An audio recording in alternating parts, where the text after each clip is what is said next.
The rope burned against Olivia's wrists as the wagon jolted over another rut in the dusty Wyoming trail, and she tried not to think about how her uncle had signed away her future like she was nothing more than livestock.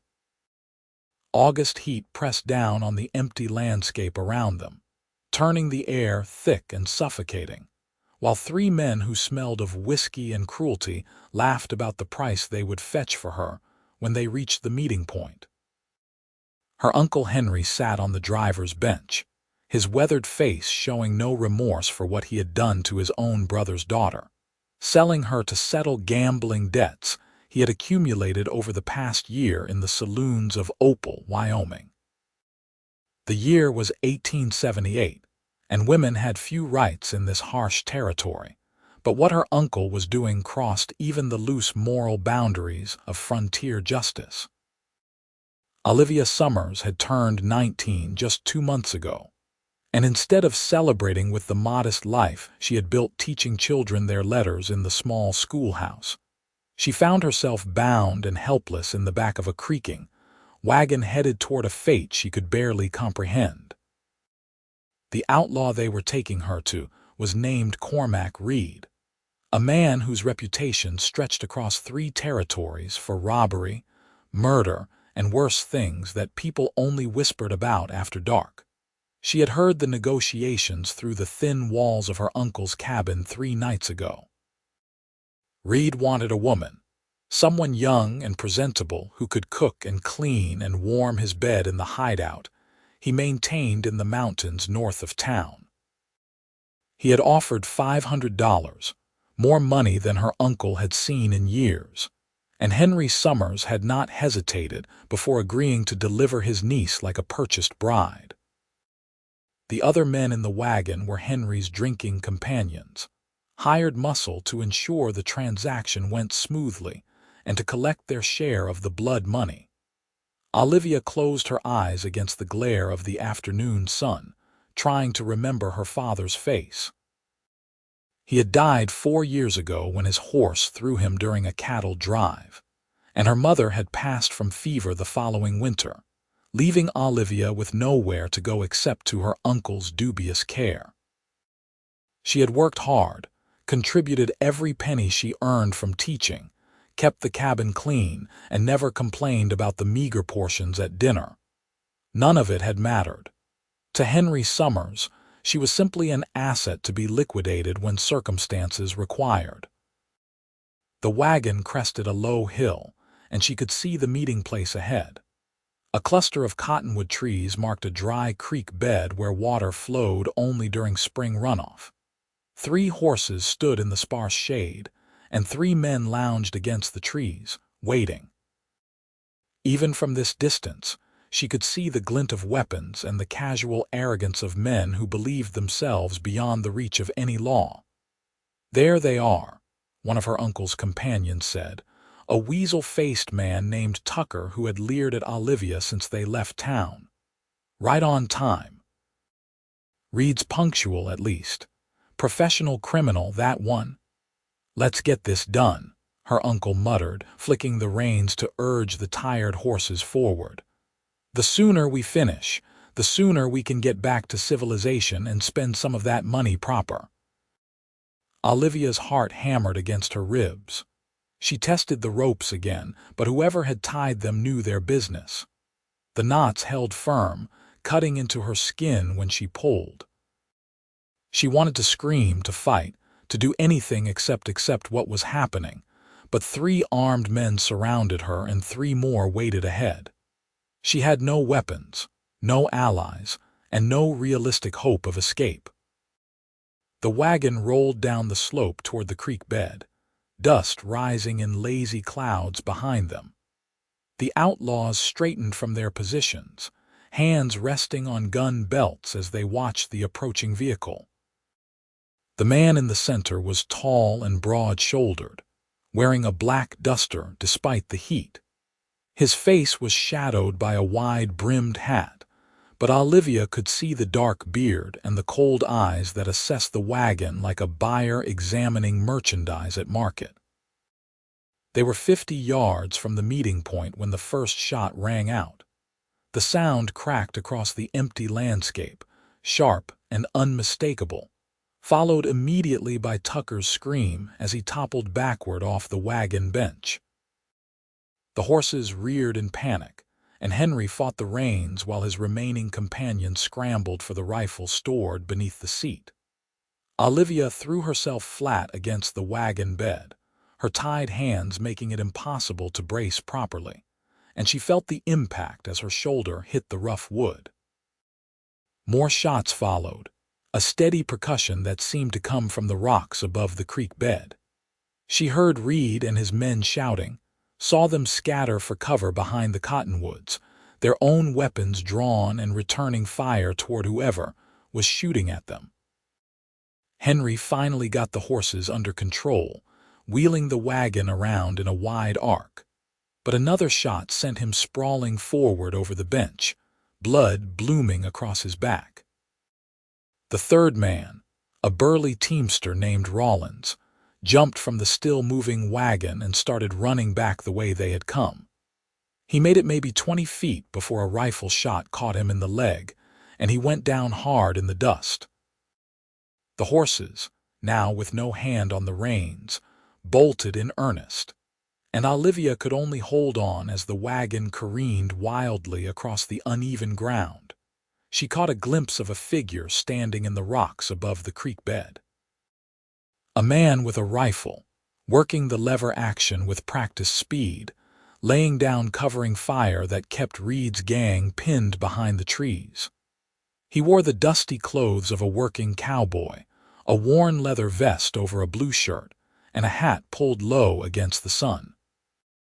Even in that brief moment, she saw the calm efficiency in his movements, the way he fired and shifted position, never staying exposed long enough for return fire to find him. The wagon hit a rock and one wheel lifted off the ground. For a sickening moment, Olivia thought they would overturn completely, but the vehicle crashed back down and kept rolling. The horses were running blind now, driven by fear, and she realized with cold clarity that she might survive the gunfight only to die when the wagon inevitably crashed. Then a rider appeared beside the runaway team, matching their pace effortlessly. The same man from the rocks, though she could not understand how he had reached his horse so quickly. He leaned forward in the saddle, his mount a powerful roan that seemed to barely notice the exertion, and caught the trailing reins with one hand. Slowly, expertly, he brought the terrified horses back under control, talking to them in a low voice she could not quite hear over the rattling of the wagon and the pounding of hooves. When they finally stopped, a quarter-mile from the creek bed and the gunfight, Olivia was shaking so hard she could barely breathe. The man swung down from his horse and climbed into the wagon bed, where her uncle's body had fallen half on top of her. He pushed the corpse aside without ceremony and pulled a knife from his belt. "Easy now," he said, his voice rough but not unkind. "I am going to cut those ropes. Try not to move too sudden."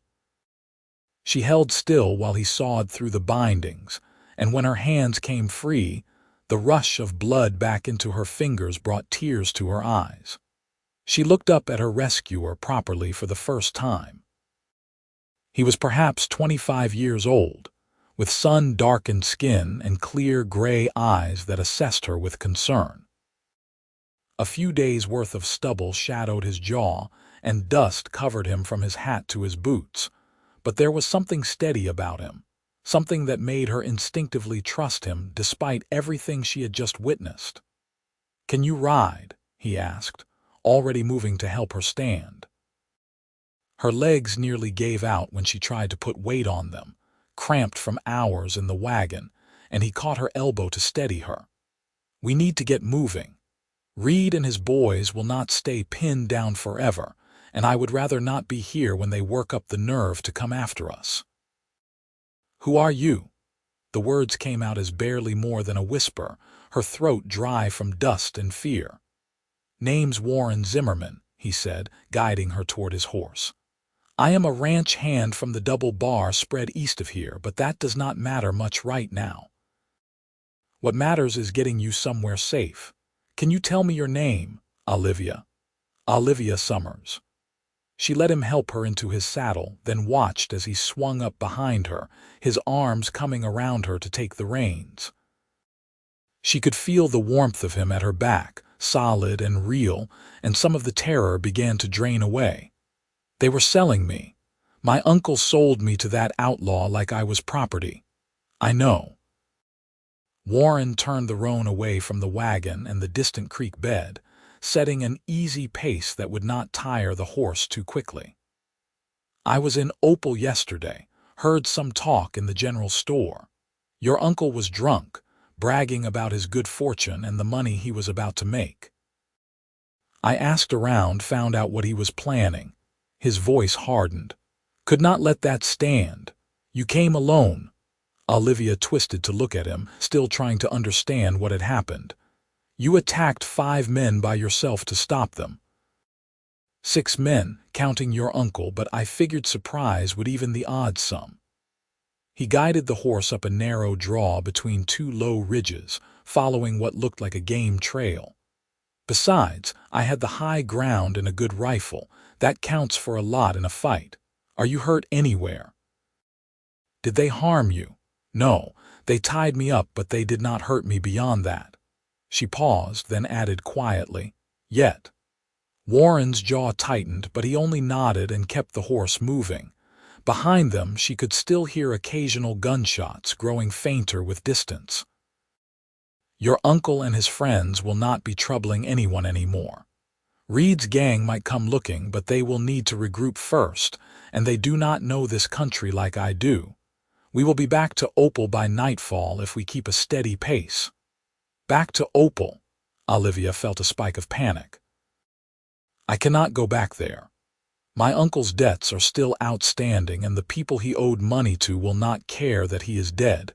They will come after me, try to collect however they can. And Reed knows where I am from. He will find me. Warren was silent for a long moment, the horse's steady rhythm the only sound except for the whisper of wind through the dry grass. You have anywhere else to go? Family in another town, maybe? No. My parents are dead, and my uncle was my only living relative. The reality of her situation settled over her like a heavy blanket. She had nothing except the plain dress she wore, and the knowledge that powerful, violent men would be looking for her. I have no money, no resources, nowhere to run.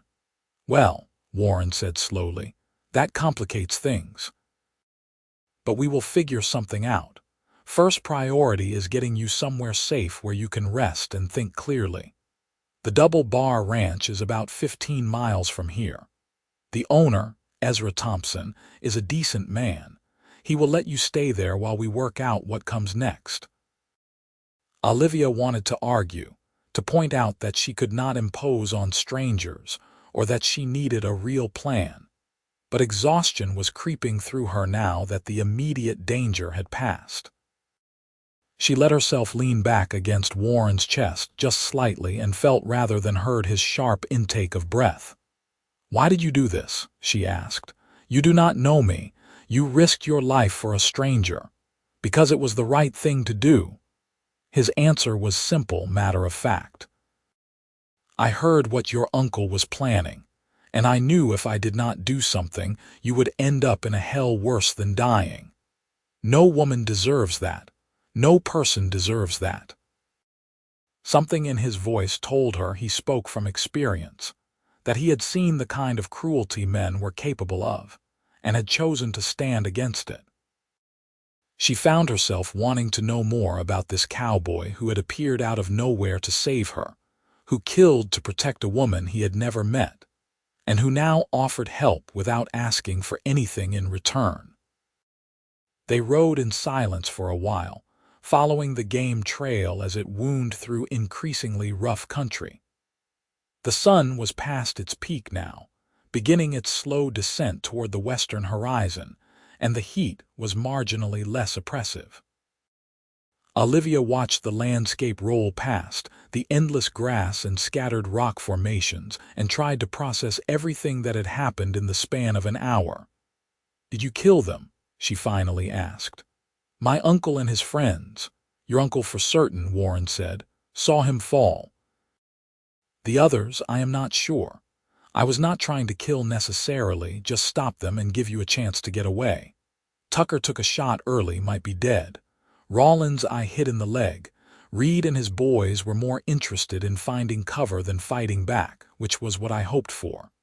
He paused. "Does it bother you? About your uncle?" Olivia thought about it, examining her feelings with the same care she had once used to grade her students' arithmetic. "No," she said quietly. "He stopped being family when he tied me up and put me in that wagon. He made his choice. You just gave him the consequences of it. Fair enough." Warren's arm tightened slightly around her waist as the horse navigated a steep section of trail. "For what it is worth, I am sorry you had to go through this. No one should have to find out their own blood would betray them like that." "My father would have been ashamed," Olivia said, surprised by the thickness in her throat. "He trusted his brother to take care of me if anything happened to him. I think he would be glad you were there, though. Would probably thank you himself if he could." "Your father raised a strong daughter," Warren observed. "You are handling this better than most would." "I do not feel strong. I feel terrified and lost and angry." The words tumbled out before she could stop them. "I keep thinking about what would have happened if you had not been there, if you had not heard my uncle talking, if you had decided it was not your problem. I would be with Reed right now, and I would probably be wishing I was dead." "But I was there," Warren said firmly, "and you are safe now. Try to focus on that instead of what might have been." They crested a ridge, and Olivia could see the land opening up before them, a broad valley with a ribbon of green marking where a creek ran through it. In the distance, she could make out buildings, the cluster of structures that indicated a working ranch. Cattle dotted the grassland like dark spots against the tan earth, and she could see the faint lines of fences dividing the property into manageable sections. "That is the double bar," Warren said, pointing toward the ranch. "We will be there in less than an hour. Mr. Thompson should be around somewhere. He is getting on in years but still runs a tight operation. His wife Mary will make sure you get fed and have a place to clean up." "What will you tell them?" Olivia asked. "About me, about what happened, the truth. That your uncle tried to sell you to outlaws and that I stopped him. Mr. Thompson has no love for men who mistreat women, and he has even less love for outlaws. He will understand." Warren guided the horse down into the valley, following a more defined trail now. "The Thompsons have 3 daughters of their own, all grown and married off now. They will not turn away a woman in trouble." As they approached the ranch, Olivia could see more details. The main house was a substantial 2-story structure built from local timber and stone, with a wide porch wrapping around 3 sides. Barns and outbuildings spread out behind it, and a bunkhouse stood at a respectful distance from the family home.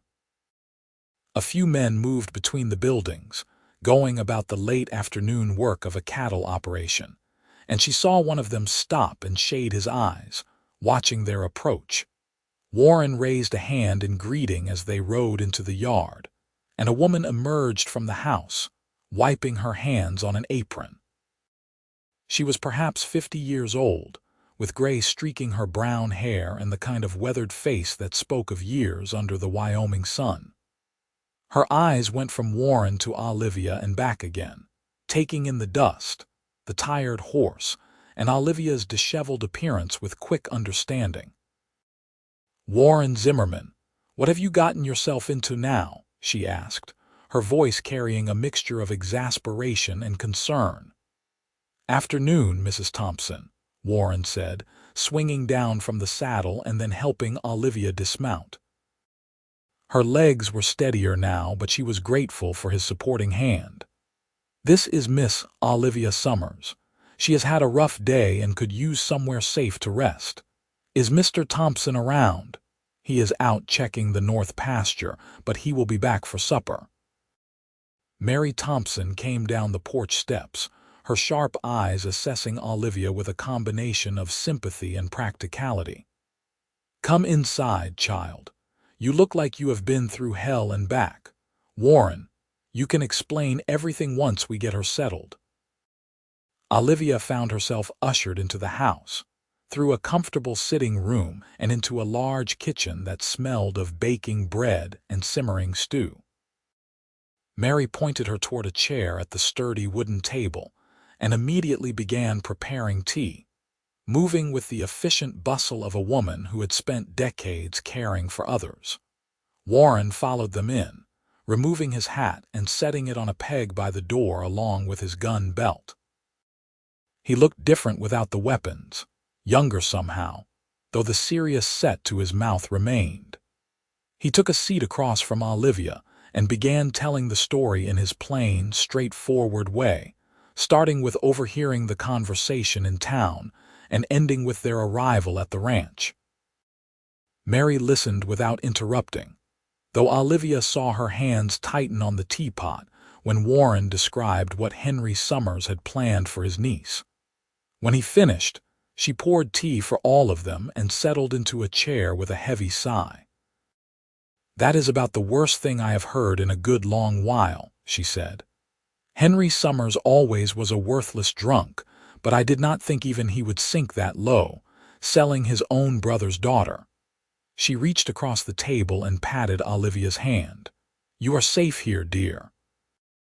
We will not let anyone harm you." "Thank you," Olivia managed, wrapping her hands around the warm teacup. "I do not want to impose on your hospitality, but I honestly do not know where else to go. Everything I owned was in my uncle's cabin, and I cannot go back there." "We will send some men into town tomorrow to collect your things," Mary said decisively. "And you are not imposing. We have plenty of room, especially now that our girls are grown and gone. You can stay in Sarah's old room for as long as you need." The door opened and a man strode in, tall and rangy with a full gray beard and keen blue eyes. He stopped when he saw Olivia, took in the scene with a rancher's quick assessment, and looked at Warren with raised eyebrows. "I see we have a guest. Someone want to tell me what is going on." Warren stood respectfully. "Mr. Thompson, this is Miss Olivia Summers. I brought her here because she needed help, and I figured you would want to know about an outlaw gang operating in the area." Ezra Thompson listened to the story with growing anger, his weathered face darkening when Warren described the planned transaction. When the tale was done, he turned to Olivia with surprising gentleness. "Miss Summers, you are welcome to stay here as long as you need. My wife and I will make sure you are safe. Warren did right bringing you here." "I appreciate that more than I can say," Olivia replied, "but I cannot stay forever. I need to figure out what to do with my life, how to support myself. I was teaching school in Opal, but I cannot go back there." "There are other towns," Mary pointed out. "Other schools that need teachers. But that is something to worry about later after you have had time to recover from this ordeal." "Reid and his gang know about her," Warren said quietly. "They will be looking, especially after what happened today. He lost his merchandise and had men shot. That is not something a man like Reid forgets." "Then we will need to be watchful," Ezra said. "Post extra guards at night. Make sure everyone knows to report strangers in the area. We have faced down rustlers and worse over the years. We can handle one outlaw with delusions of importance." The conversation continued through dinner, a hearty meal of beef stew and fresh bread that Olivia ate mechanically, too exhausted to taste much. Mary showed her to a bedroom upstairs, a pleasant room with flowered wallpaper and a comfortable bed that looked impossibly inviting. Someone had already brought up hot water for washing, and clean nightclothes lay folded on the quilt. You rest now, Mary said kindly. We can talk more in the morning when you are not dead on your feet. If you need anything, our room is just down the hall. Alone finally, Olivia sank onto the bed and let the tears come. She cried for her lost parents, for her stolen future, for the terror of the day and the relief of still being alive. She cried until there were no more tears, then washed her face and changed into the borrowed nightgown. Sleep claimed her almost before her head touched the pillow, dragging her down into darkness where outlaws and gunshots could not follow. She woke to morning light streaming through lace curtains and the smell of coffee drifting up from below. For a confused moment, she did not know where she was, but then memory returned in a rush. She sat up slowly, testing her body for damage, and found only stiffness and bruises from being thrown around in the wagon. The rope burns on her wrists looked angry and red, but they would heal. Someone had laid out clothing for her while she slept, a simple dress in brown calico that looked like it would fit well enough.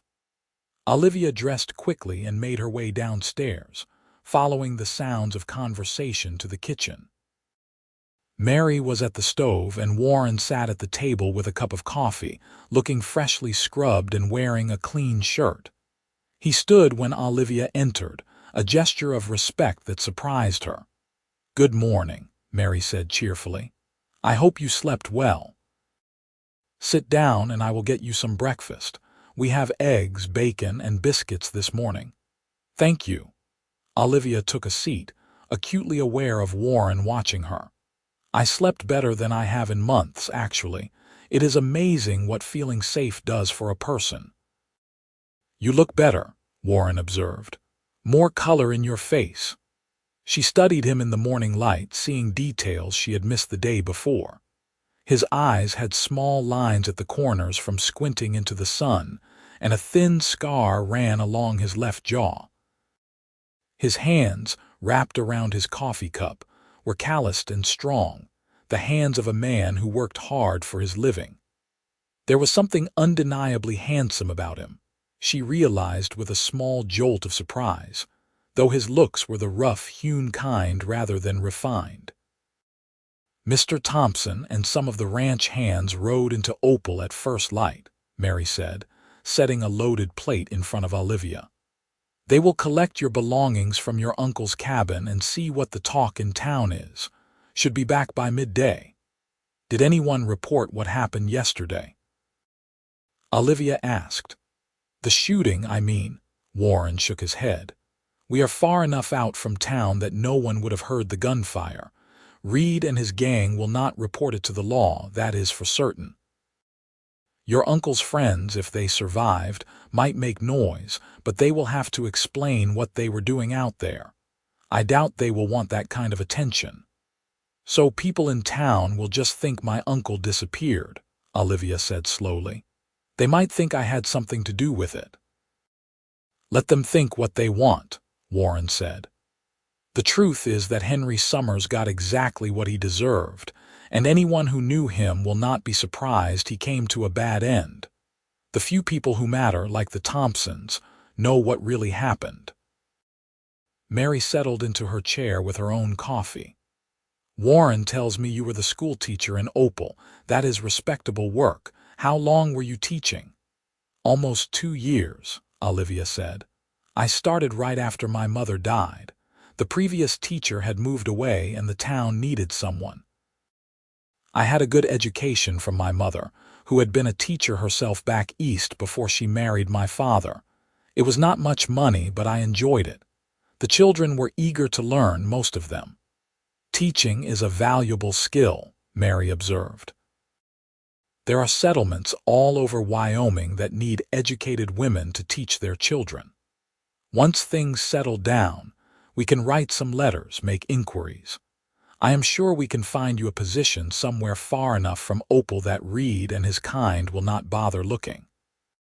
"That is generous of you, but I cannot ask you to do that," Olivia protested. "You have already done so much. You are not asking, I am offering." Mary's tone left no room for argument. Besides, it gives me something to do. The ranch practically runs itself these days, and I miss having young people around to fuss over. Warren stood and carried his empty cup to the sink. I need to get back to work. We are moving cattle to the summer pasture, and I have been gone longer than I should already. He looked at Olivia with something she could not quite identify in his eyes. Will you be all right here? Yes, I think so. She managed a small smile. Thank you again for what you did. I know I keep saying it, but I do not have adequate words for what you gave me. My life, my freedom, my future. That is a debt I can never repay. You do not owe me anything, Warren said firmly. I did what any decent person would do. You just focus on recovering and figuring out what comes next. I will be around if you need anything. He left through the back door, settling his hat on his head as he walked toward the barns.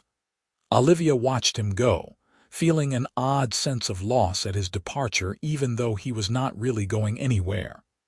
Mary noticed her gaze and smiled into her coffee cup, but said nothing. The morning passed quietly. Mary kept Olivia busy with small tasks around the house, nothing demanding but enough to keep her mind occupied. They baked bread together, mended some clothing, and worked in the kitchen garden pulling weeds from between rows of vegetables.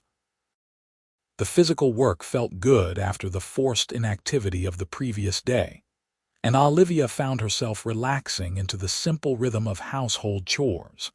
Ezra returned just after noon, riding at the head of a small group of ranch hands. They brought with them a wooden crate containing Olivia's belongings, everything that had been in her small room at her uncle's cabin.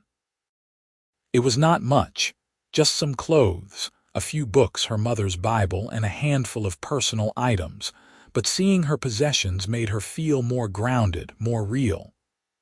We had no trouble, Ezra reported, accepting the glass of water Mary offered him. The cabin was unlocked, so we let ourselves in and collected everything we could find that looked like it belonged to a young woman. No one in town seemed to know anything about what happened yesterday. Henry's drinking friends have not shown up, so they either died out there or they are keeping their heads down. What about Raid? Warren asked. He had come in from the range when he saw the group returning and now stood leaning against the kitchen doorway with his arms crossed. No sign of him or his gang near Opal, Ezra said. But I put out word that there might be trouble coming and that folks should be watchful. The sheriff was in the saloon, and I had a private word with him. Told him about Reed being in the area and that there might have been a confrontation. Did not give him details, just enough to make him aware. How did he react? Warren asked. About how you would expect. Sheriff Barnes is not a bad sort, but he is not much for chasing outlaws into the backcountry either. He said he would keep an ear to the ground and let us know if he heard anything concerning. Ezra shrugged. It is about the best we can hope for. The law in these parts is stretched thin. Olivia processed this information, trying to assess the threat level. Reed was still out there somewhere, probably angry, possibly wounded, and definitely aware that she had escaped his grasp. Men like him did not let such affronts pass without response. The question was whether he would decide she was worth the trouble of hunting down or whether he would cut his losses and move on to easier prey. I will earn my keep while I am here, Olivia said suddenly, addressing Ezra and Mary. I can cook, clean, help with whatever needs doing. I do not want to be a burden on your household. You are not a burden, Mary said gently. But if it makes you feel better, I certainly will not turn down help in the kitchen. My arthritis has been acting up something fierce lately, and it would be nice to have someone to share the work with. The days began to develop a pattern. Olivia rose early and helped Mary with breakfast for the ranch hands, usually a dozen men who worked the cattle and maintained the property. She cleaned and cooked and tended the garden, finding comfort in the familiar domesticity. The Thompsons treated her like the daughter they no longer had living at home, with warmth and casual affection that helped soothe some of the trauma from her uncle's betrayal. Warren was often around the ranch buildings, and Olivia found herself watching for him without quite meaning to. He had a quiet competence about him, a way of moving through the world with purpose and confidence. She noticed how the other ranch hands respected him, how even Ezra deferred to Warren's judgment on matters relating to the cattle and horses. For a man who claimed to be just a ranch hand, he clearly held a position of some importance in the operation. One evening, about a week after her arrival, Olivia was sitting on the porch shelling peas when Warren rode in from the range. He unsaddled his horse, turned the animal into the corral, and walked over to the porch with his saddle bags over his shoulder. He paused at the bottom of the steps, looking up at her with an expression she was starting to recognize as thoughtful consideration. "Mind if I join you?" he asked. "Please do." Olivia moved the bowl of peas to make room on the bench beside her. Warren settled his saddle bags on the porch rail and sat down, leaving a respectable distance between them. For a few moments, they simply sat in companionable silence while Olivia's hands kept working, splitting pods and dropping peas into the bowl. "You seem to be settling in well," Warren observed. "Mrs. Thompson says you have been a big help around the house." "I like staying busy," Olivia replied. "It keeps my mind from dwelling on things I cannot change, and honestly, it feels good to contribute rather than just accepting charity." "It is not charity when you work for your keep," Warren pointed out, "but I understand the feeling. I have never been comfortable being beholden to others either." "Can I ask you something?" Olivia set down the pea pod she was working on and turned to look at him directly. "Why are you not married? You must be, 25? Most men your age in this territory have wives and children already." Warren looked surprised by the question, then smiled slightly. "Direct, are you not? I am 26, actually, and the answer is that I never found the right woman, I suppose. Ranch life does not lend itself to much socializing. We are out on the range most of the time, and when we do get into town, it is usually just to resupply and maybe have a drink. Not many opportunities to court a lady proper." "Have you wanted to? Find the right woman, I mean." Olivia was not sure why she was pressing the question, only that she suddenly needed to know. "I suppose I have thought about it," Warren admitted. "But I always figured marriage was something for the future when I had more to offer. I do not own land, do not have much saved up. What kind of life could I give a wife on a ranch hand's wages?" "Some women might not care about that," Olivia said softly. "Some women might value other qualities more than money or property. Character, for instance, courage, kindness." She felt heat rising in her cheeks but pushed forward anyway.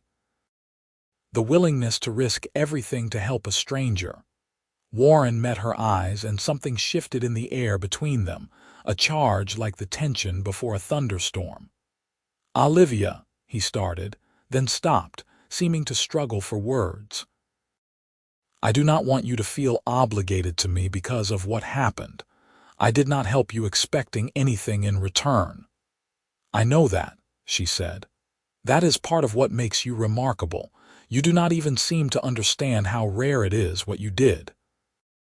Most men would have heard that talk in town and decided it was none of their business. You risked your life for someone you had never even met. "I could not live with myself if I had done nothing," Warren said. "Knowing what was going to happen to you and just walking away. That would have made me as bad as the men who were selling you." "That is exactly what I mean."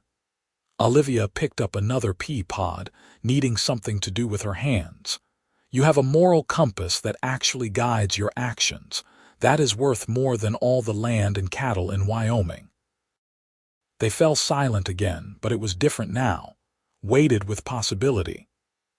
The sun was setting, painting the sky in shades of orange and pink, and the evening air carried the lowing of cattle and the calls of birds settling for the night. Olivia felt something unfurling in her chest, a fragile hope that maybe, despite everything, her life might hold more than just survival. Over the following weeks, she and Warren fell into a pattern of spending evenings together on the porch. Sometimes they talked, sharing stories from their pasts, their hopes and fears and dreams. Other times they simply sat in comfortable silence, watching the stars emerge overhead. Olivia learned that Warren had grown up in Colorado, the youngest of 5 children in a family that worked a hardscrabble farm. He had come to Wyoming at 18 looking for better opportunities and had been working ranches ever since. He loved the work, loved the open country and the cattle, but he did admit to sometimes feeling lonely for deeper connections. Olivia told him about her childhood, about her father who had been a cattleman himself before his death, and her mother who had taught her to read and write and think critically. She described her brief time as a teacher, the satisfaction of watching children master new skills, and her frustration with her uncle's drinking and gambling that had made her life increasingly difficult even before his ultimate betrayal. The more time they spent together, the more Olivia found herself drawn to Warren. It was not just gratitude for what he had done, though she would never stop being thankful for that. It was the man himself, the quiet strength and unexpected gentleness, the way he listened when she talked and seemed to genuinely value her opinions. She caught herself watching for him during the day, felt her heart lift when she saw him riding back to the ranch, and lay awake at night thinking about the way his hand had felt when he helped her down from his horse. She thought Warren might be feeling something similar, based on the way his gaze followed her when he thought she was not looking, and how he seemed to find excuses to be near the ranch house more often than his work strictly required. But he maintained a respectful distance, never pushing beyond the boundaries of friendship, and she wondered if he was holding back because he thought she needed time to heal or because he did not think he had anything to offer her. About a month after her arrival at the Double Bar, Mary sat Olivia down for a serious conversation. They were alone in the kitchen, working on preserving vegetables from the garden, and Mary had been unusually quiet all morning. Finally, she set down her knife and looked at Olivia directly. "I have had responses to some of the letters I sent," she said. "There are 3 schools in other parts of Wyoming that need teachers, and 2 in Colorado. All of them are interested in hiring you based on your qualifications and my recommendation. They are good positions, respectable communities, far enough from Opal that your past would not follow you." Olivia's hands stilled in their work. "That is wonderful news. Thank you for going to so much trouble on my behalf. But you do not look happy about it," Mary observed shrewdly. "In fact, you look like I just told you something you have been dreading to hear." "I am grateful," Olivia said quickly. "Truly. It is just that I have been happy here, happier than I have been in years, actually. The thought of leaving feels wrong somehow." "Does that have anything to do with a certain cowboy who has been spending his evenings on our porch?" Mary asked with a knowing smile. "I may be getting old, but I am not blind. I have seen the way you 2 look at each other when you think no one is watching." Olivia felt her face heat. "Is it that obvious? To me it is. But I have been watching people fall in love for more than 30 years. I saw the same thing happen with all 3 of my daughters." Mary reached across the table and took Olivia's hand. "The question is, what are you going to do about it?" "I do not know what I can do," Olivia admitted. "Warren has never indicated that he wants anything more than friendship, and even if he did, I do not want him to feel trapped into something because I have nowhere else to go. That would not be fair to either of us." "Oh, child," Mary said with gentle exasperation. "Warren is head over heels for you. He just does not think he has the right to court you properly because he does not have much in the way of material prospects. The boy is stubborn about that kind of thing, thinks a man needs to be established before he can ask a woman to share his life. That is ridiculous, Olivia said hotly. I do not care about that. I would rather have an honest man who works hard than a wealthy scoundrel any day. Then you need to tell him that. Men can be remarkably dense about matters of the heart. They need things spelled out sometimes. That evening, when Warren appeared on the porch as had become his custom, Olivia was waiting for him with determination in her heart. He settled onto the bench beside her, closer than usual, and looked out over the darkening landscape with a contented sigh. "Long day?" Olivia asked. "They are all long during the summer," Warren replied. "But good work. We got the last of the herd moved to the high pasture. They should have good grazing there through September." He glanced at her. "You look like you have something on your mind." "I do, actually." Olivia gathered her courage. Mary had responses to her letters. There are teaching positions available in several places. Good positions, stable work, decent pay. Warren's expression went carefully neutral. "That is good news. You deserve a chance to rebuild your life, use your education for something meaningful. Is that what you think I should do, leave here and take one of those positions?" "I think you should do whatever makes you happy," Warren said slowly. "You are smart and capable, Olivia. You could make a good life for yourself teaching, be independent and respected. That is worth a lot." "You are right, it is worth a lot," Olivia agreed. "But it is not worth everything. There are other things I value more." "Like what?" Warren was looking at her now, really looking, with an intensity that made her pulse quicken. "Like being with people I care about. Like having a home that feels real, not just a place I live. Like spending time with a man who makes me feel safe and valued and understood." She took a breath. "Like spending time with you, Warren." He was very still, barely seeming to breathe. "Olivia, you do not know what you are saying. You have been through trauma. You are grateful for being rescued, but that is not the same as actual feelings. Give yourself time, take one of those teaching jobs, and you will meet someone better suited to you. Someone who can offer you more than a cowboy's wages and a room in a bunkhouse." "Do not tell me what I feel," Olivia said, her voice sharpening. "I am 19 years old, not a child. I know the difference between gratitude and genuine affection. Yes, I am grateful for what you did, but what I feel when I am around you goes far beyond that. I care about you, Warren. I look forward to our evenings together. I think about you when we are apart. I want to know everything about you, and I want to share everything about myself with you." She reached out and took his hand, feeling his fingers tense in hers. "Unless you do not feel the same way, in which case I apologize for being too forward, but I needed you to know."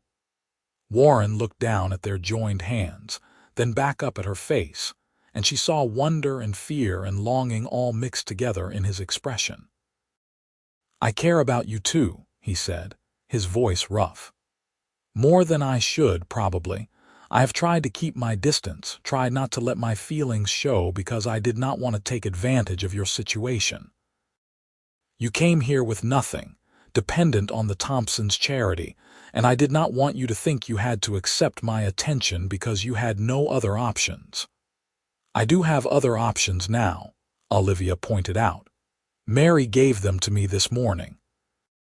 5 different teaching positions, 5 different places I could go to start fresh. And I do not want any of them, Warren. I want to stay here. I want to keep having these conversations with you. I want to see where this thing between us might lead if we give it a chance." "You are sure?" Warren asked. "Because once we start down this path, there is no going back to being just friends, and if it does not work out, it will make things complicated and awkward." "I am sure," Olivia said firmly. "The only thing I am not sure about is whether you are brave enough to take a chance on this." You were brave enough to take on 6 armed men by yourself, but are you brave enough to risk your heart?" Warren laughed, a surprised sound that seemed startled out of him. "When you put it like that, I would look like a coward for refusing." He turned on the bench to face her fully, bringing his other hand up to cup her cheek with surprising tenderness. "I do not have much to offer you right now, Olivia. But I promise I will work hard, save my money, and build us a future worth having, if you will give me that chance. All I need from you is honesty and respect and your company," Olivia said. "The rest we can figure out together." Warren leaned in slowly, giving her time to pull away if she wanted to, but Olivia met him halfway. Their kiss was gentle at first, tentative, exploring this new territory with care. Then Warren's arms came around her, pulling her closer, and Olivia let herself sink into the embrace, into the feeling of being wanted and cherished for who she was rather than what she could provide. When they finally pulled apart, both breathing harder, Warren rested his forehead against hers and smiled. "I have been wanting to do that for weeks," he admitted. "So have I," Olivia whispered back. "I was beginning to think you never would." "I am a cautious man," Warren said. "But you make me want to be braver." They sat together on the porch until full darkness fell, talking about what came next. Warren wanted to court her properly, which meant asking Ezra's permission since the rancher was acting as her guardian of sorts. He wanted to save up enough money to buy some land of their own, maybe start a small ranch where they could build a life together. Olivia listened to his plans and contributed her own ideas, feeling the future unfold before them with bright possibility. Ezra and Mary were delighted when Warren formally requested permission to court Olivia. Mary admitted she had been hoping for exactly this development, and Ezra said he could not think of a better man for the job. The ranch hands noticed the change in their relationship and offered congratulations with varying degrees of good-natured teasing. The courtship progressed through the summer months. Warren taught Olivia to ride properly, not the side saddle technique considered proper for ladies, but the practical cowboy method that gave her real control of the horse. They took long rides through the countryside, and he showed her the hidden places he had discovered during his years working the range. Secluded valleys and rushing streams and viewpoints where you could see for miles across the rolling grassland. Olivia taught Warren about literature and poetry, reading aloud to him in the evenings from her small collection of books. He was a quick study, with a natural intelligence that formal education had never developed, and he soaked up knowledge like parched ground absorbing rain. They talked about philosophy and morality, about the nature of justice and what people owed to each other, conversations that ranged far beyond what Olivia had ever expected to find with a cowboy in Wyoming. They also talked about the practical realities of building a life together. Warren showed Olivia his savings, a modest amount he had accumulated over years of careful work and frugal living. Combined with what Olivia could contribute from taking a teaching position for a year or two, they calculated they might be able to purchase a small parcel of land and some starter cattle. It would be hard work and lean years at first, but they were both willing to make those sacrifices for the independence of owning their own place. August turned to September, and still there was no sign of Cormac Reed or his gang. Either they had moved on to other territories, or they had decided Olivia was not worth pursuing. The sheriff in Opal reported that the bodies of Henry Summers and his 2 companions had been found by travelers passing through the area. But with no witnesses and no evidence beyond what the scene showed, he had little to investigate. The deaths were attributed to a deal gone bad with unknown parties, and the matter was closed. One evening in early October, when the air had turned crisp with the promise of coming winter, Warren asked Olivia to take a ride with him. He was unusually nervous, fumbling with his horse's tack and making small talk about nothing in particular. Olivia watched him with growing curiosity and affection, wondering what had him so unsettled.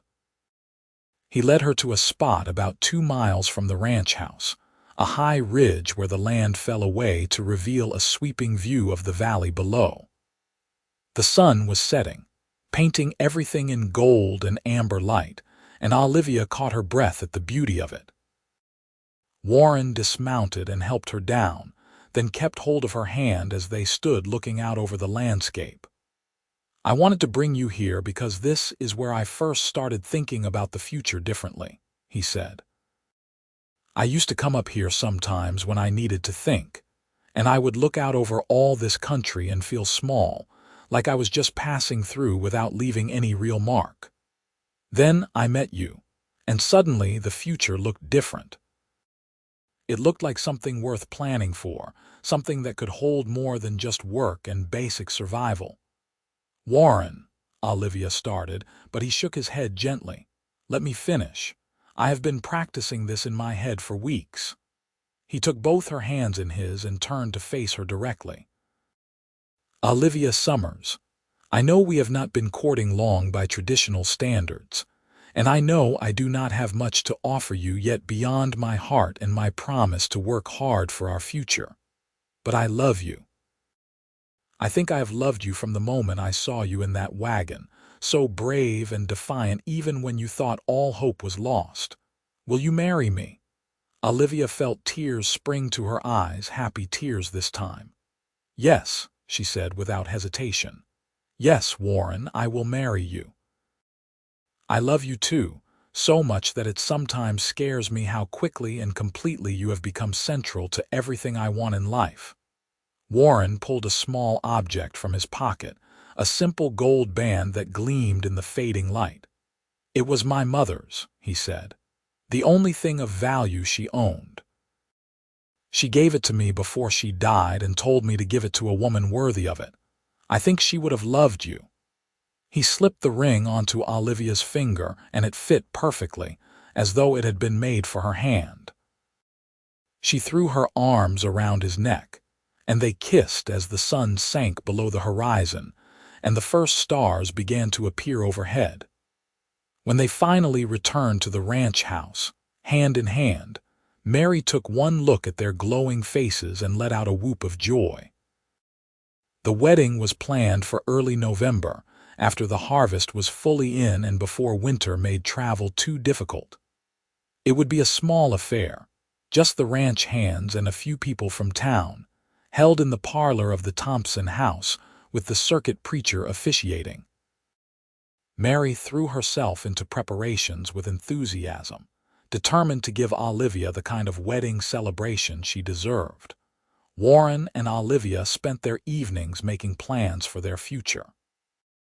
They had found a piece of land for sale about 20 miles from the double bar, 160 acres with a good water source and adequate grazing. It would stretch their finances to purchase it, but Ezra had offered to loan them the difference at a fair rate, and they could build a cabin on the property themselves with help from the ranch hands. It would be modest at first, but it would be theirs, the foundation for the life they wanted to build together. 3 weeks before the planned wedding date, trouble arrived at the Double Bar Ranch in the form of 5 riders who came up the main road at mid-morning. Olivia was in the kitchen with Mary when one of the ranch hands burst through the door, his young face tight with worry. "Mrs. Thompson, there are armed men riding in. They are asking for Mr. Thompson, and they do not look friendly." Ezra was out on the range, but Warren was in the barn shoeing horses. Mary moved to the window and looked out, her lips compressing into a thin line. "That is Cormac Reed leading them. I recognize him from wanted posters that came through a few years back. Go get Warren, quickly." The ranch hand disappeared at a run while Mary turned to Olivia. "You need to hide, child. Go up to the attic and do not come down no matter what you hear. These men are here for you, and I will not let them have you. I will not hide while you face danger because of me, Olivia protested. This is my problem.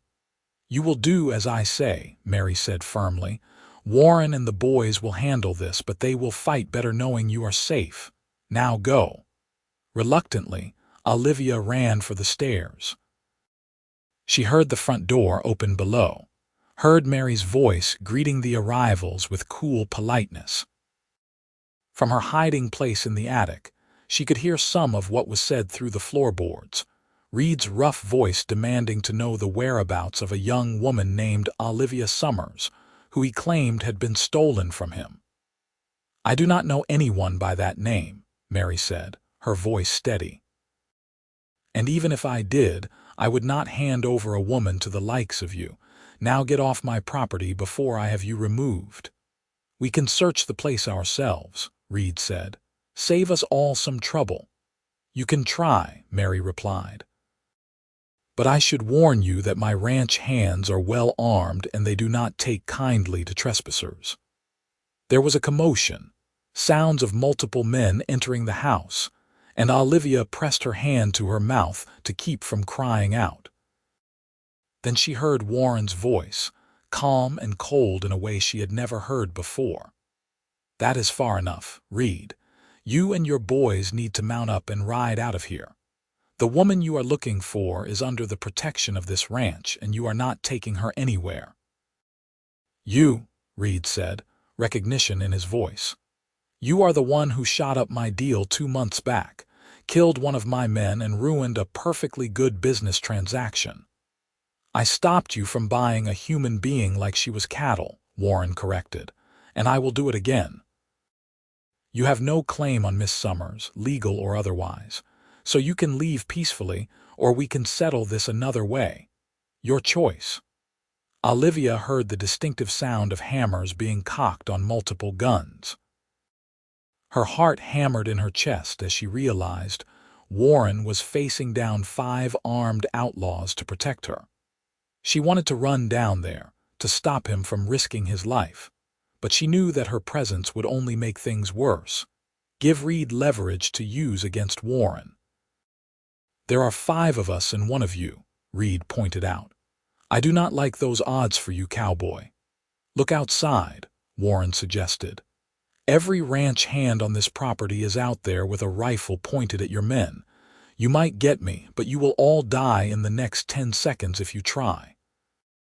So ask yourself if 1 woman is worth that price. There was a long, tense silence. Olivia barely breathed, straining to hear what was happening below. Finally, Reed spoke again, his voice tight with suppressed rage. This is not over. That woman was paid for, and I do not take kindly to being cheated. You were cheated by a dead man who had no right to sell what was not his, Warren said. Take it up with Henry Summers in hell. But you come near Olivia again, and I will put you down like the rabid dog you are. That is a promise. More sounds of movement, then the creak of the front door and the thunder of horses departing at speed. Olivia waited, trembling, until she heard Mary calling up the stairs that it was safe to come down. She descended on shaking legs to find Warren standing in the parlor, his rifle still in his hands and his face set in grim lines. Are they gone? Olivia asked. For now. Warren set the rifle aside and pulled her into his arms, holding her so tightly she could barely breathe. But Reed is not the type to let this go. He will wait for a better opportunity, maybe try to catch us when we are not expecting it. We need to be careful. I am bringing this danger to everyone here, Olivia said, her voice muffled against his chest. Maybe I should take one of those teaching positions after all. Get far away from Wyoming so Reed has no reason to bother the Thompsons or you. No. Warren pulled back just enough to look at her face, his hands framing her cheeks. We are not going to let that man dictate our lives. We just need to be smart about this. Maybe we move the wedding up, get married sooner, and then leave for our own land. Reed does not know where that property is. We can start fresh there, build our place, and by the time he tracks us down, if he even bothers, we will be established with neighbors who will stand with us." Ezra, who had returned during the confrontation, nodded his agreement. "That makes sense. I can have the boys help you put up a basic cabin in a week if we all work together. It will not be fancy, but it will be solid and defensible. You get married, move out there, and keep your heads down for a while. Reed will likely move on to easier targets eventually." The decision made, everyone threw themselves into action. The wedding was moved up to the following Saturday, just 5 days away. Every available hand from the ranch rode to Warren and Olivia's new property and began construction on a small cabin using timber cut from the property itself. It was backbreaking work, but the men labored from dawn to dusk, driven by both genuine affection for Warren and righteous anger at outlaws who would threaten a woman under their protection. Olivia helped Mary prepare for the wedding, sewing a simple but beautiful dress from fabric the older woman had been saving for something special. There was no time for elaborate decorations or extensive preparations, but somehow that made it feel more real, more focused on what actually mattered, which was two people pledging their lives to each other. Saturday arrived with crisp autumn weather, the sky a brilliant blue and the air scented with wood smoke from the kitchen stove. Olivia dressed in her new gown, a soft cream color with delicate embroidery at the collar and cuffs, and Mary helped arrange her hair with a few late-blooming roses from the garden. When Olivia looked at herself in the mirror, she barely recognized the frightened woman who had arrived at this ranch 3 months ago. That woman had been a victim, helpless and dependent. The woman looking back at her now was stronger, surer of herself and her place in the world. The ceremony took place in the parlor with about 20 people crowded into the available space. The circuit preacher, a jovial man named Reverend Thomas, who rode a circuit of isolated ranches and settlements, led them through the traditional vows. Warren stood beside Olivia in his best clothes, which were not much different from his everyday wear, except for being slightly newer and cleaner, and spoke his promises with a steadiness that made her heart swell. When it came time for Olivia to make her vows, she looked into Warren's gray eyes and spoke from her heart. "I promise to stand beside you through whatever comes, to work with you toward the future we both want, and to love you with everything I have for as long as I live. You gave me back my life when you saved me, but what you have given me since then is so much more. You have given me hope and partnership and a love I never expected to find. I will spend the rest of my days being worthy of that gift." There were few dry eyes in the room when the Reverend pronounced them husband and wife. Warren kissed her with a gentle reverence that made her feel cherished beyond measure, and the assembled guests erupted in cheers and applause. Mary had prepared a wedding feast, and the celebration continued through the afternoon with food and music and toasts to the happy couple's future. As evening fell, Warren and Olivia prepared to leave for their new property. The cabin was finished enough to be livable, with a roof, 4 walls, a working fireplace, and not much else, but it was theirs. They would spend their first night as a married couple in their own home, and the thought filled Olivia with a mixture of excitement and nervousness. The ride to their land took about an hour, with Warren leading the way and Olivia following on her own horse. They brought pack animals loaded with supplies, basic furniture that the Thompsons had donated, and everything they would need to set up housekeeping. The cabin appeared in the fading light, a simple structure but solid and welcoming, with smoke already rising from the chimney where one of the ranch hands had laid a fire earlier. Warren helped Olivia dismount and then lifted her in his arms, carrying her over the threshold in the traditional manner. The interior of the cabin was simple but clean, consisting of one large room with a sleeping area in one corner, a kitchen area in another, an open space that would eventually hold furniture and the accumulated belongings of a life together. A bed frame stood in the corner, already made up with quilts and pillows that Mary had provided. "Welcome home, Mrs. Zimmerman," Warren said, setting her on her feet but keeping his arms around her waist. "It is perfect," Olivia said, meaning it. "It is ours, built by our own hands and the help of good friends. What more could we need?" They worked together to unload the pack animals and bring their supplies inside, establishing the routines of their new life. Warren tended to the horses while Olivia explored the cabin more thoroughly, discovering small touches that the ranch hands had added. Someone had carved their initials into the mantel above the fireplace, and someone else had built sturdy shelves along one wall for storage. It was rough and simple, but it was made with care and goodwill. That night, lying in their new bed with Warren's arms around her, Olivia reflected on the strange journey that had brought her to this moment. 4 months ago, she had been bound and helpless, being sold like property to a violent criminal. Now she was a married woman with her own home and a husband she loved deeply. The transformation seemed almost miraculous. "What are you thinking about?" Warren asked, his voice rumbling in his chest where her head rested. "How much can change in such a short time?" Olivia replied.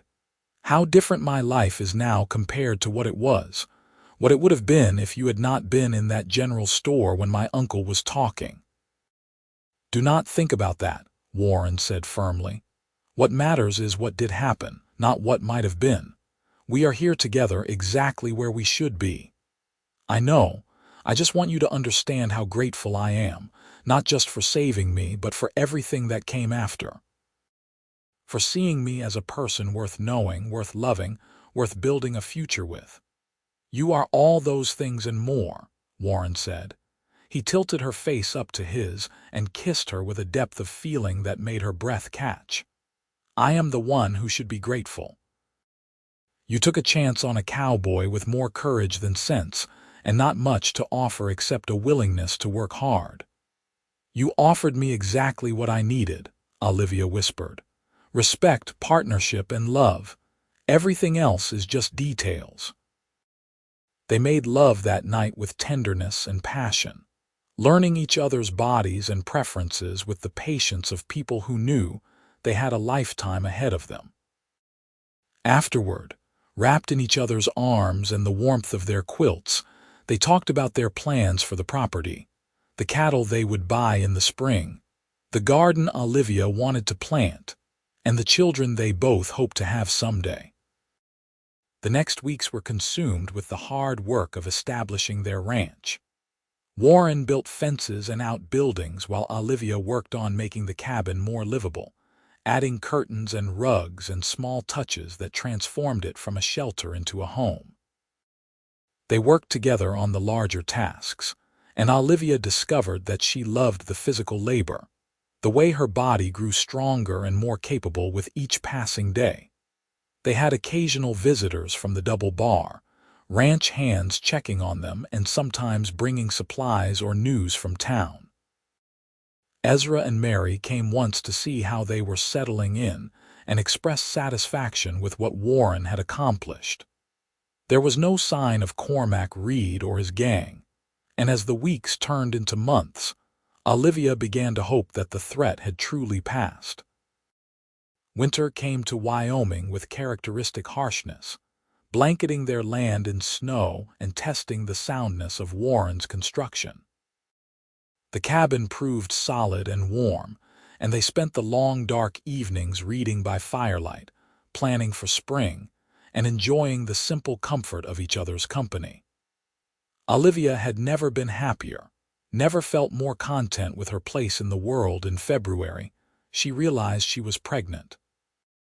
The signs were unmistakable, and when she told Warren, his face lit up with such pure joy that it brought tears to her eyes. They celebrated quietly, just the two of them in their cabin, and began making plans for the arrival of their first child in late summer or early fall.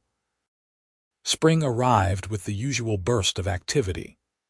Warren purchased a small herd of cattle using their combined savings and a loan from Ezra, and suddenly their ranch felt like a real operation. Olivia planted a large garden, determined to grow as much of their food as possible, and took pride in the neat rows of vegetables that began to emerge from the soil.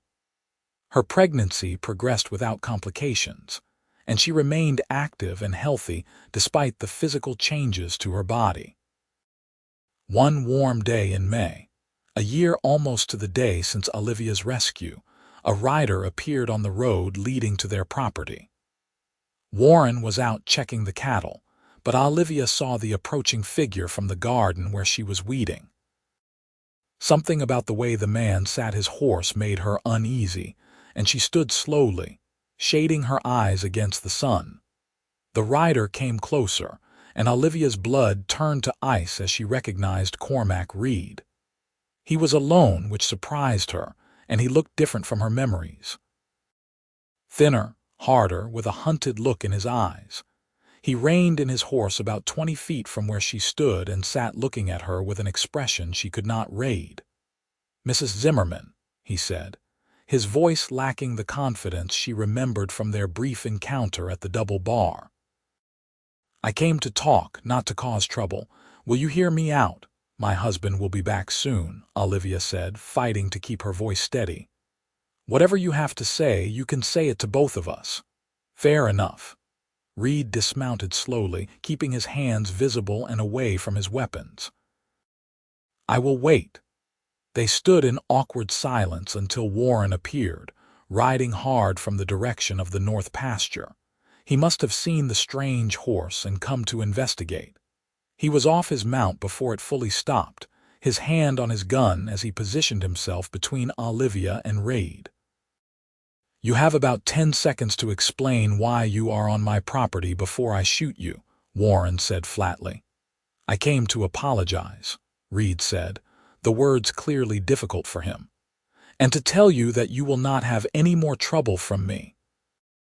"Explain," Warren demanded, not moving his hand from his gun. Reed sighed, looking older and more worn than a man his age should. "The law caught up with me 3 months ago. Most of my gang is dead or in prison. I escaped, but I have been running ever since, and I am tired. Tired of looking over my shoulder, tired of wondering when a bullet will find me. I am heading to California to start over, try to make an honest living for once." He looked at Olivia. "What your uncle tried to do to you was wrong. I knew it at the time, but I did not care because I wanted what I wanted. I am not asking for forgiveness, just wanted you to know that you will not have to fear me anymore. Consider my debt settled. You won your freedom, and I am done trying to take it back." Warren studied him for a long moment, his hand still near his weapon. "If I ever see you anywhere near my wife again, apology or not, I will kill you. Are we clear, Crystal?" Reed remounted his horse. "Good luck to both of you. I hope you build something worth having here." He rode away without looking back, disappearing down the road in the direction he had come. Warren watched until he was out of sight, then turned to Olivia and pulled her into his arms. "Are you all right?" he asked, his hands gentle on her back. "I am fine," Olivia said, surprised to find it was true. "He looked broken, Warren. Whatever happened to him out there, it took the fight out of him. I do not think he will be back. I hope you are right." Warren kept holding her, his chin resting on top of her head. "But we will stay watchful just in case." Reed's visit proved to be the final chapter in that part of their story. They never saw him again, never heard any rumors of him operating in Wyoming.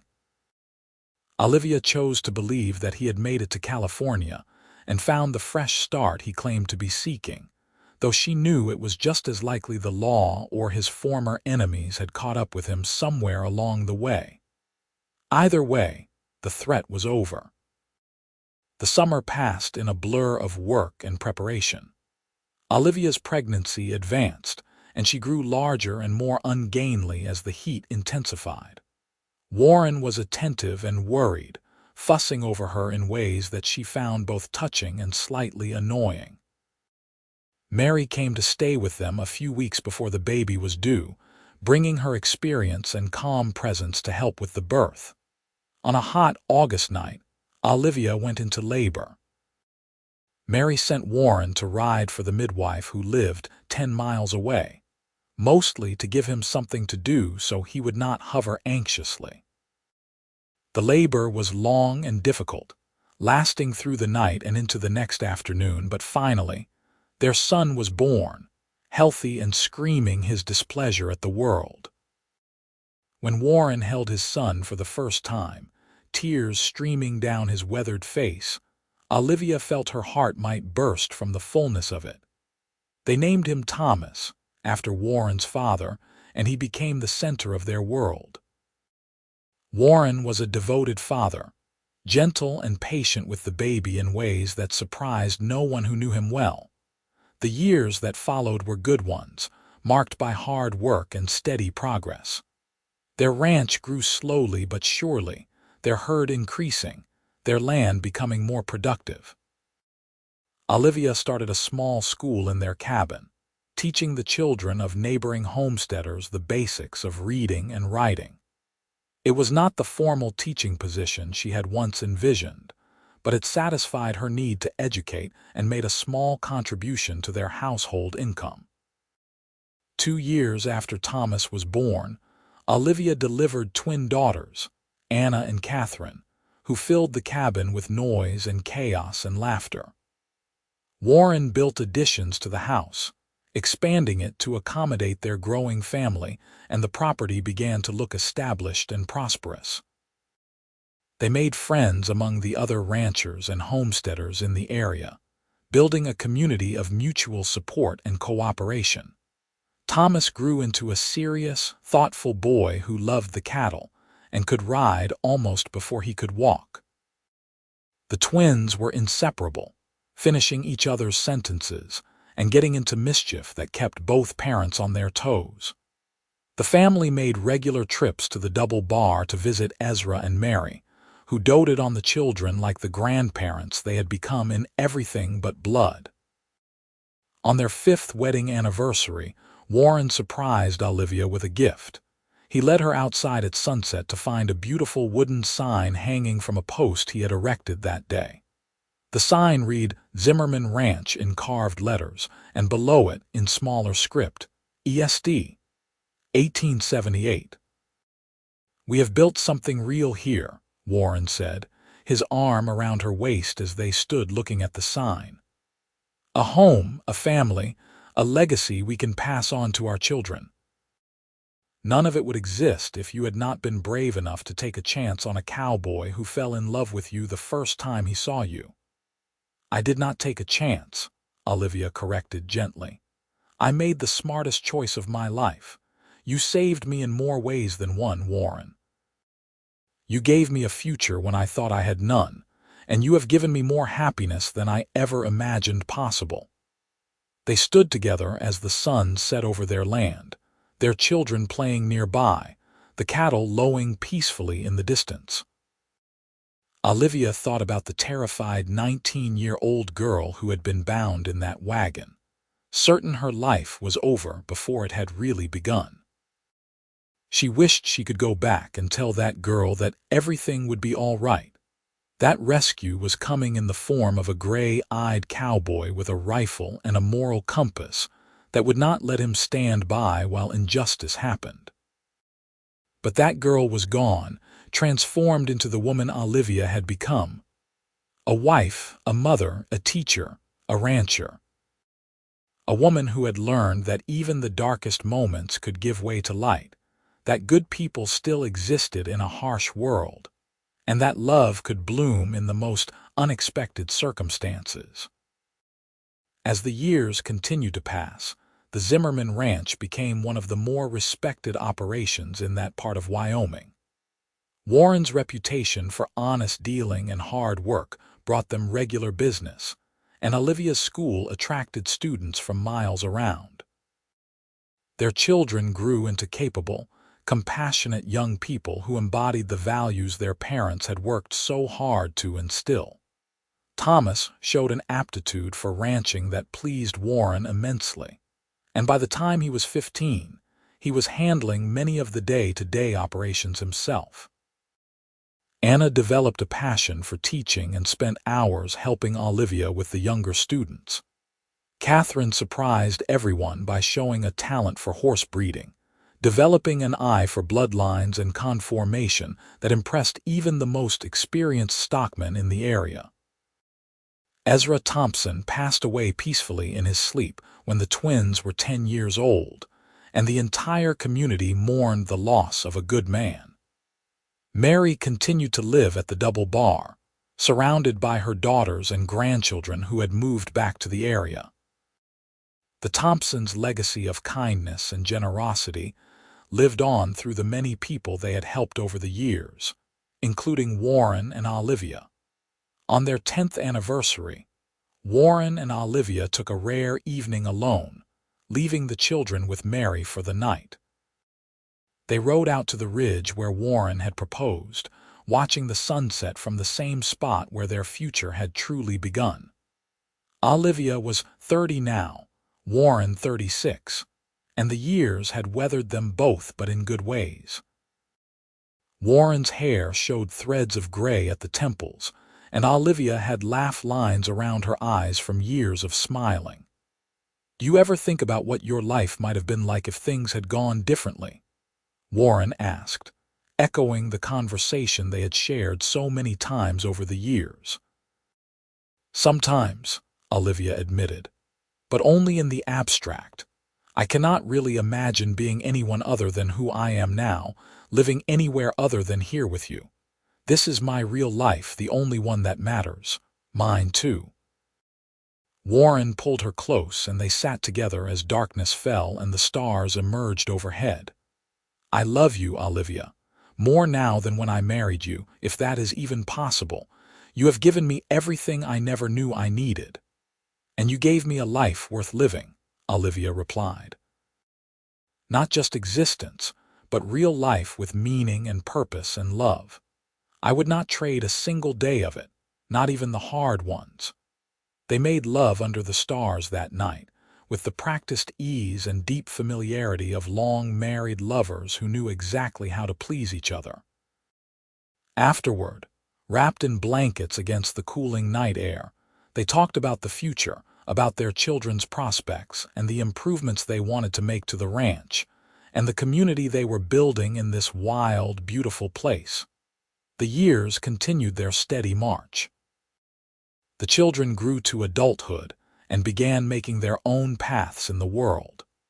Thomas married a neighboring rancher's daughter and took over increasing responsibility for the Zimmerman ranch. Anna went to teachers' college in the East, returning with new methods and ideas that revolutionized the small school her mother had started. Catherine established herself as one of the premier horse breeders in Wyoming, with buyers coming from 3 states to purchase her carefully bred stock. Warren and Olivia became grandparents when Thomas and his wife welcomed their first child, a girl they named Olivia in honor of her grandmother. The arrival of this new generation filled them both with wonder and a poignant awareness of time's passage. They were in their 40s now, still healthy and active but conscious that they had entered a different phase of life. More grandchildren followed over the years. Anna married a banker from Cheyenne and had 2 boys who loved visiting the ranch and learning cowboy skills from their grandfather. Catherine married late, choosing her husband with the same careful consideration she applied to breeding horses, and had 1 daughter who inherited her mother's way with animals. On their 20th anniversary, the entire family gathered at the ranch for a celebration. 3 generations of Zimmermans filled the expanded house and spilled out into the yard, a testimony to the life Warren and Olivia had built together. There was music and dancing, storytelling, and laughter, and when Warren stood to make a toast, the crowd fell silent to listen. 20 years ago today, I married the bravest, smartest, most beautiful woman I had ever met, he said, his voice still strong though age had deepened it. She took a chance on a cowboy who had nothing to offer but his love and his promise to work hard. Together we built this ranch, this family, this community. Everything good in my life traces back to the day I decided that I could not stand by and let injustice happen to a stranger. He raised his glass. To my wife, my partner, my love. May we have 20 more years together, and may they be as blessed as the ones we have already shared. The toast was drunk with enthusiasm, and Olivia rose to respond. My husband is too modest to say so, but he saved my life. Not just from the immediate danger I faced, but from a future that would have destroyed me. He gave me freedom and then showed me what to do with it. He gave me love and then demonstrated every day what true partnership looks like. I am proud to be his wife, proud of the family we have created, and grateful beyond measure for every day we have had together. She smiled at him through happy tears. Here is to 20 more years, and to growing old together in the place we built with our own hands and the help of good friends. The party continued late into the night, and Olivia found herself reflecting on the strange arc of her life.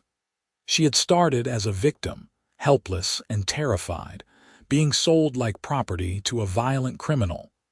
But that darkest moment had been the catalyst for everything good that followed. Without it, she would never have met Warren, never built this life, never known this depth of love and satisfaction. She did not believe that everything happened for a reason, did not think the universe had planned for her uncle to betray her in such a horrific way.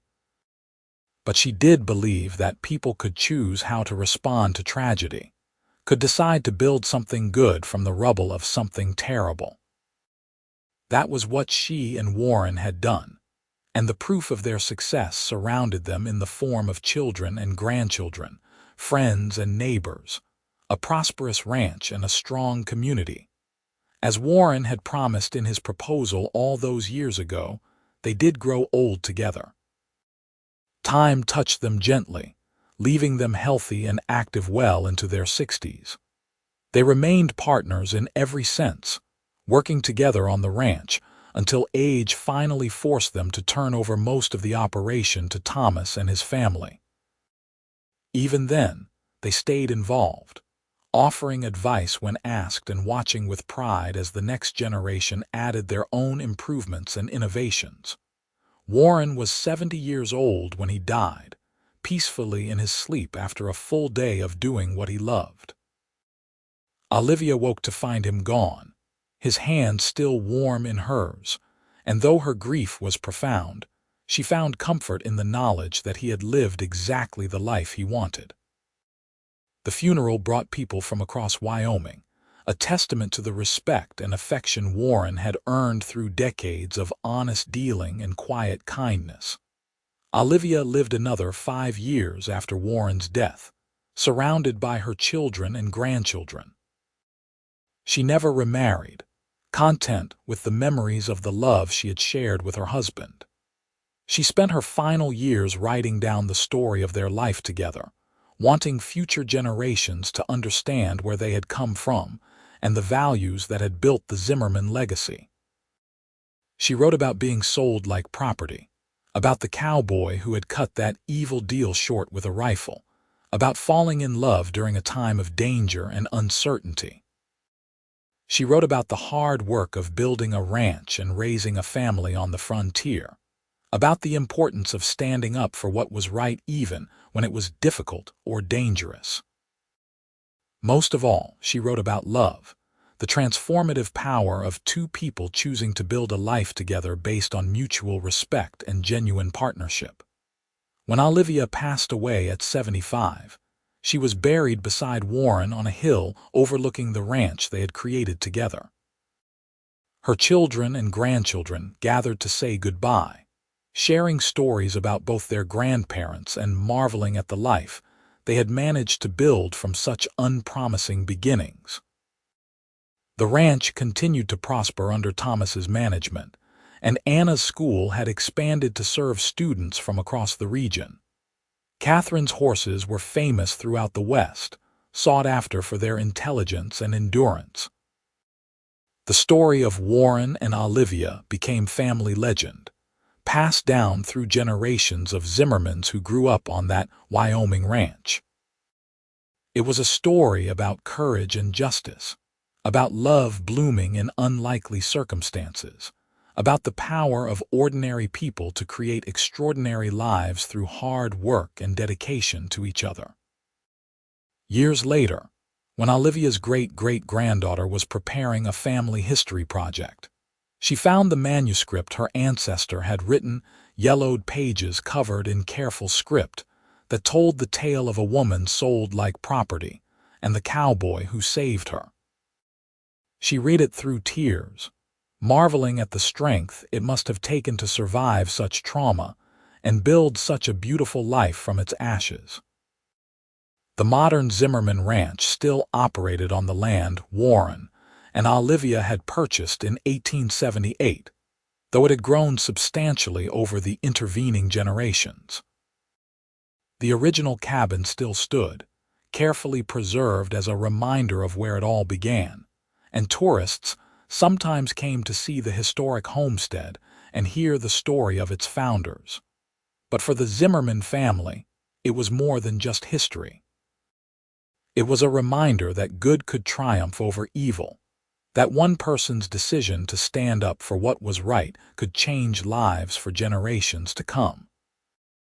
Warren Zimmerman had been a simple cowboy with no particular wealth or status, but he had possessed something far more valuable, a conscience that would not let him ignore injustice, and the courage to act on his convictions even at great personal risk. Olivia Summers had been a victim, but she had refused to remain one. She had seized the chance at freedom that Warren gave her and built it into a life of purpose and meaning.